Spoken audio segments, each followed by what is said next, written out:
The fog rolled in thick and fast, swallowing the trees whole. It was supposed to be a fun weekend, just 4 friends camping in the Kisatchie National Forest. But as the sun dipped below the horizon, the woods grew unnervingly quiet. No birds, no crickets, just the occasional snap of a twig that made everyone jump. "Did you hear that?" Mia asked, her voice barely above a whisper. She clutched her flashlight, its beam cutting through the mist. The group stopped, listening.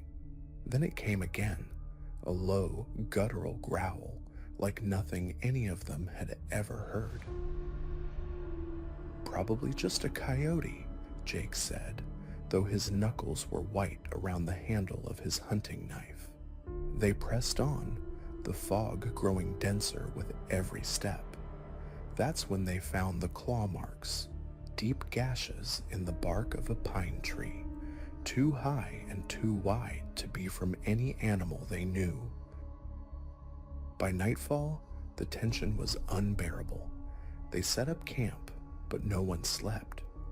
The growling returned closer this time, and the air smelled faintly of wet fur and decay.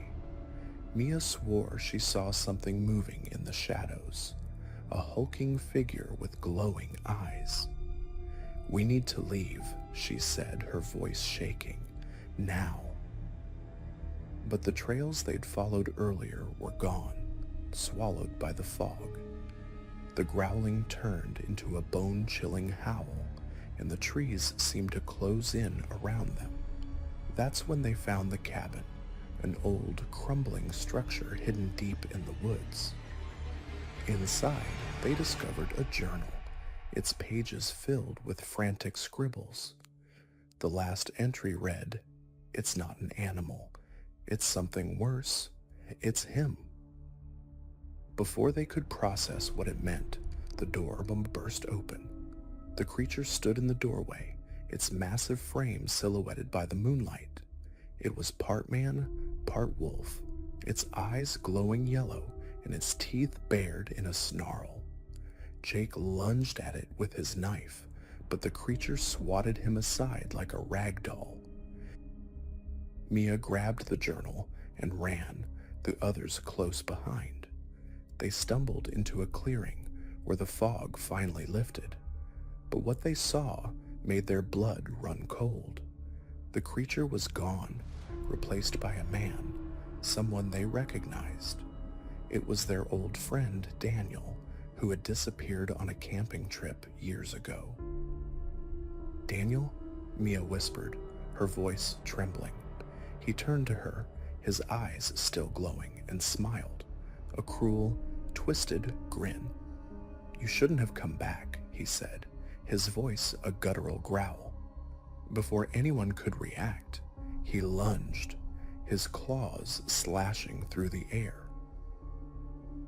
The last thing Mia remembered was the sound of screaming, her own or someone else's. She couldn't tell. When she woke up, she was alone, the forest silent once more. The journal was gone, and so were her friends.